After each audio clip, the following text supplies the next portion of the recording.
उनका Krishna group of college में स्वागत है। आज हम पीरियड फर्स्ट ईयर में कोड 102 में मूल्य, अर्थ, प्रकृति, प्रकार और उसके क्षेत्र, जो ये टॉपिक है हमारा, उसमें अध्ययन करेंगे मूल्यों का अर्थ एवं परिभाषा। मूल्य का शाब्दिक अर्थ उपयोगिता, वांछनीयता और महत्व।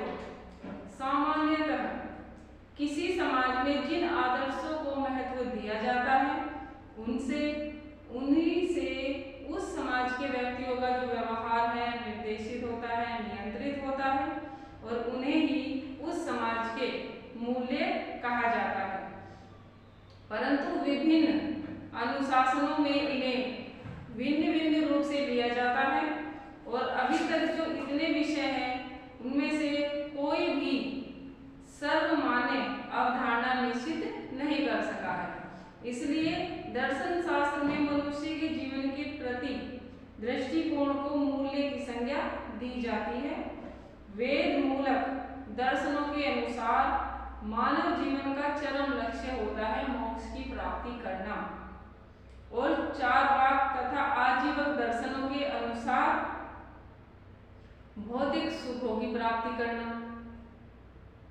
भारतीय दार्शनिक की दृष्टि से मोक्ष और भोग दो भिन्न मूल्य होते हैं और तभी तो जो मोक्ष में विश्वास रखता है उनका केंद्र होता है परमार्थ, परंतु इसके विपरीत जो भोग में विश्वास रखता है तो उनका केंद्र होता है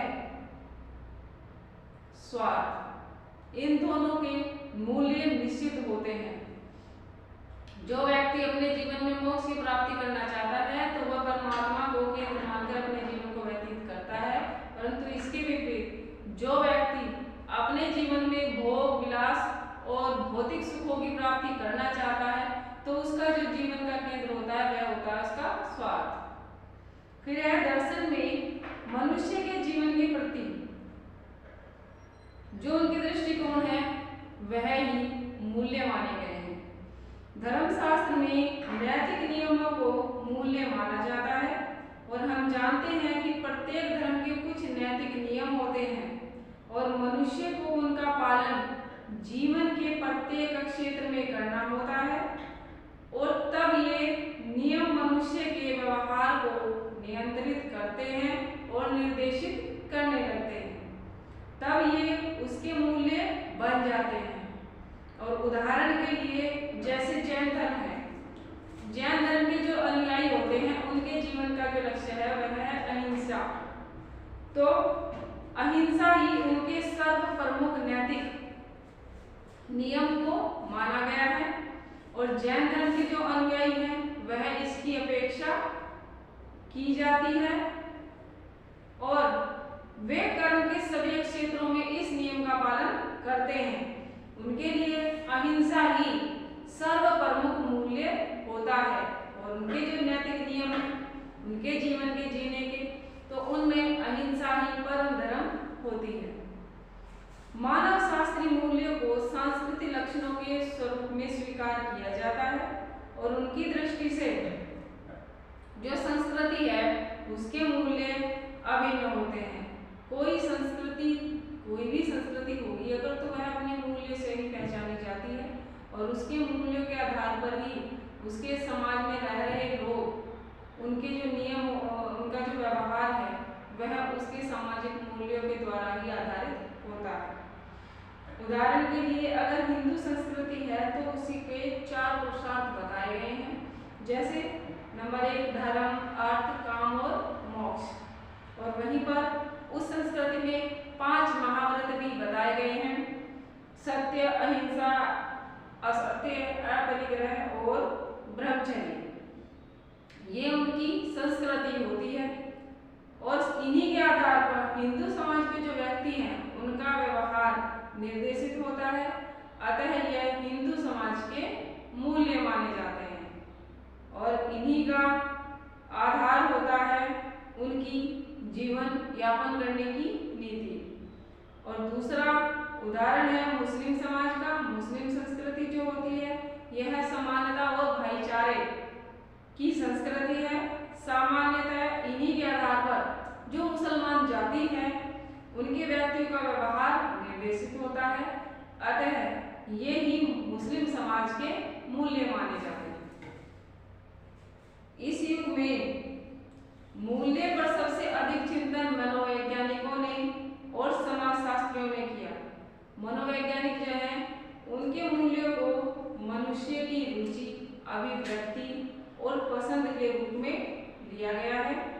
फ्लिंक महोदय के अनुसार हम जिन मानदंडों को पसंद करते हैं और महत्व देते हैं और जिनके आधार पर हम अपना व्यवहार निश्चित करते हैं, वे हमारे लिए हमारे मूल्य होते हैं। उनके शब्दों में लिखा गया है फ्लिंक महोदय के अनुसार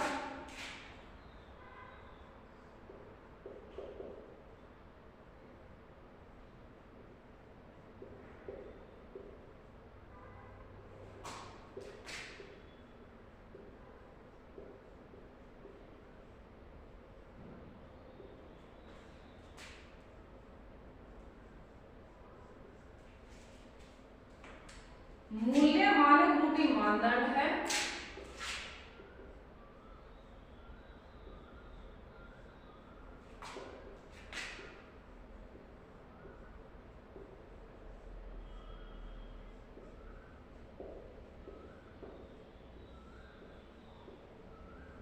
ठीक है। और दूसरा, जिनके आधार पर मनुष्य अपने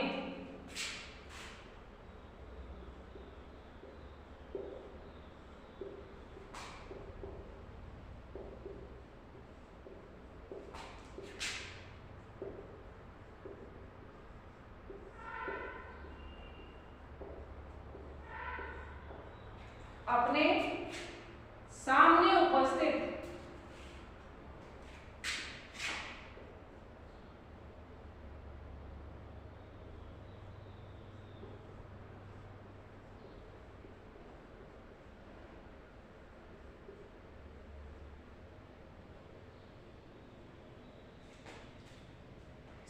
उपस्थित क्रियाकलापों में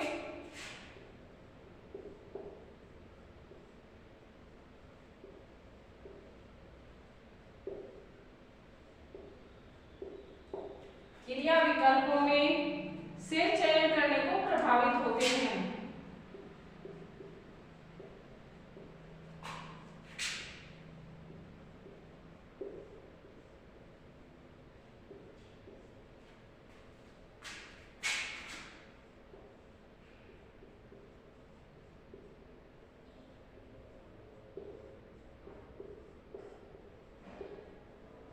तो ये हमारे मूल्य होते हैं, मूल्य मानक रूपी मानदंड है, ठीक है,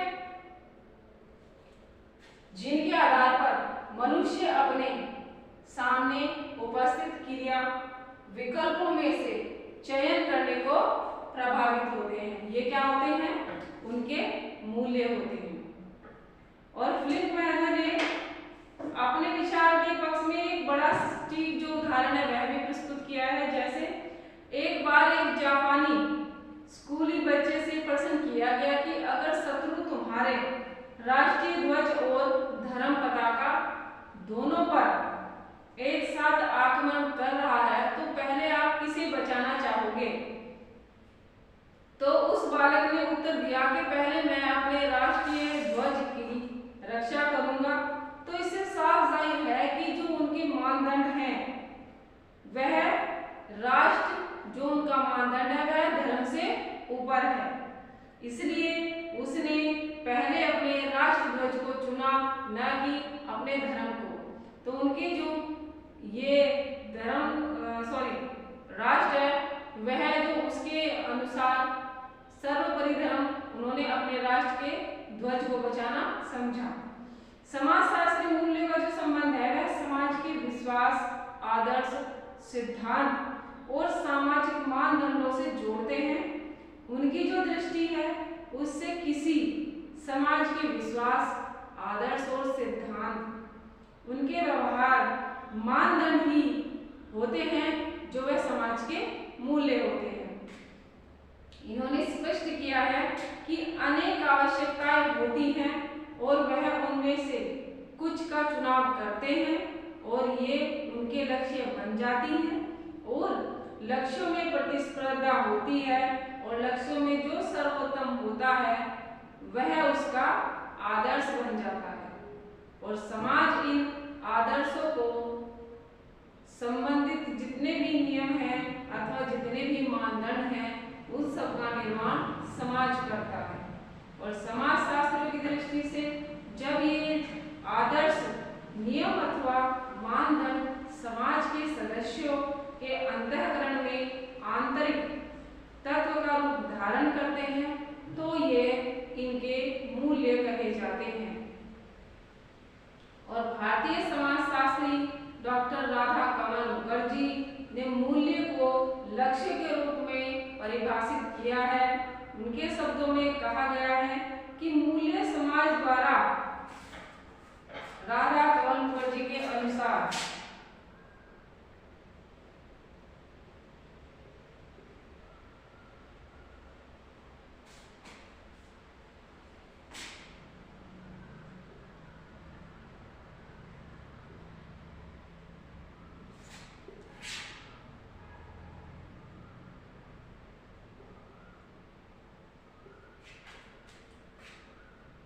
किसी समाज के विश्वास आदर्श सिद्धांत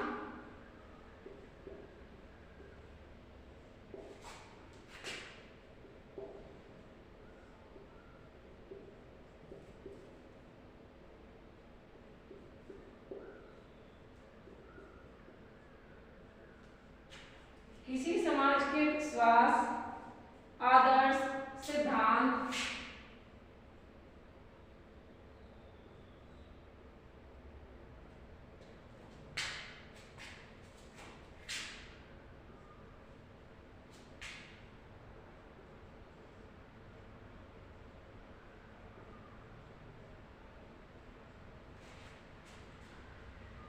नैतिक नियम और व्यवहार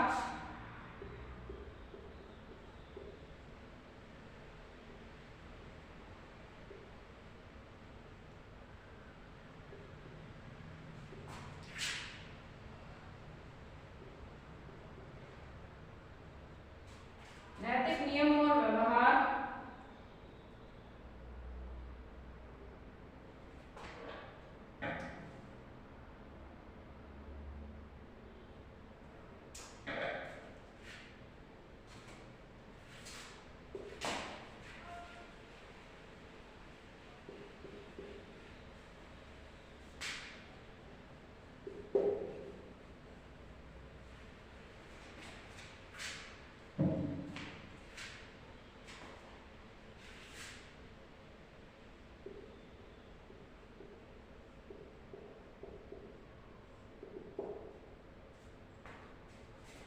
मूल्य समाज द्वारा स्वीकृत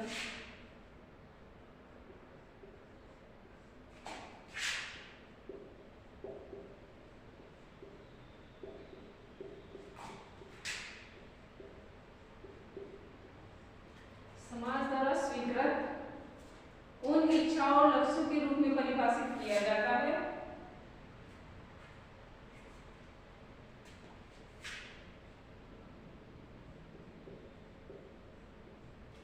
लक्ष्य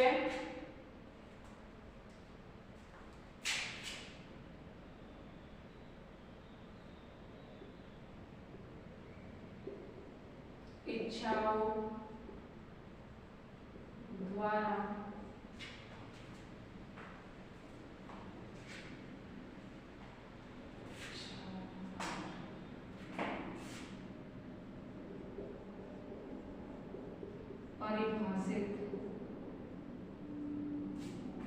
परिभाषित किया जा सकता है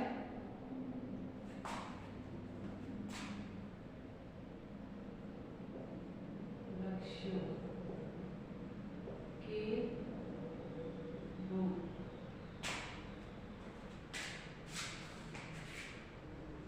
में परिभाषित किया जा सकता है। ठीक है, फिर है जिन्हें अनुबंध अधिगम या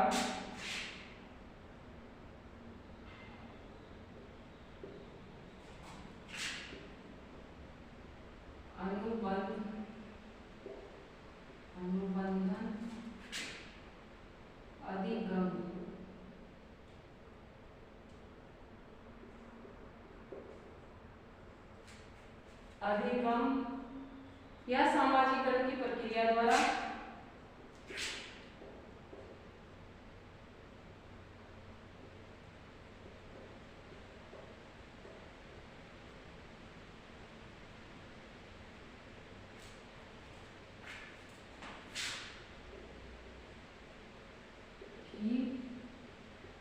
प्रक्रिया, ठीक है, प्रक्रिया द्वारा अभियांत्रिक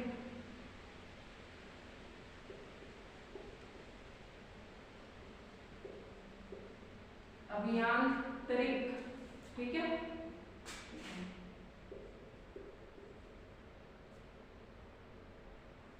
अभियांत्रिकृत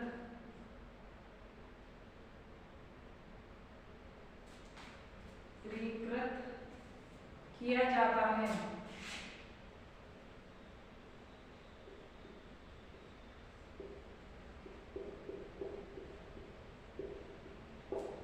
ठीक है, और जो आत्मनिष्ठ अधिमान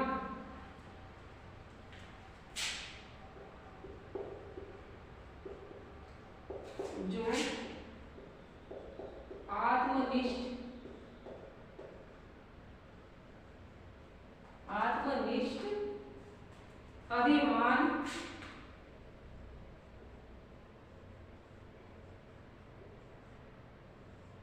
ठीक है, मान तथा आकांक्षाओं के रूप में धारण कर लेते हैं। मान तथा आकांक्षाओं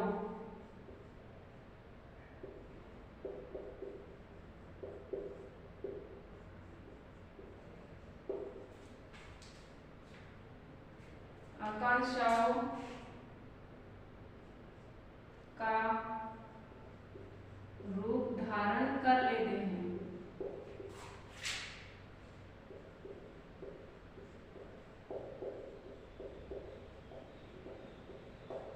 ठीक है, ये कहा है राधाकमल मुखर्जी ने। ठीक है, आज के लिए बस इतना ही, फिर मिलेंगे नेक्स्ट वीडियो में, तब तक के लिए धन्यवाद।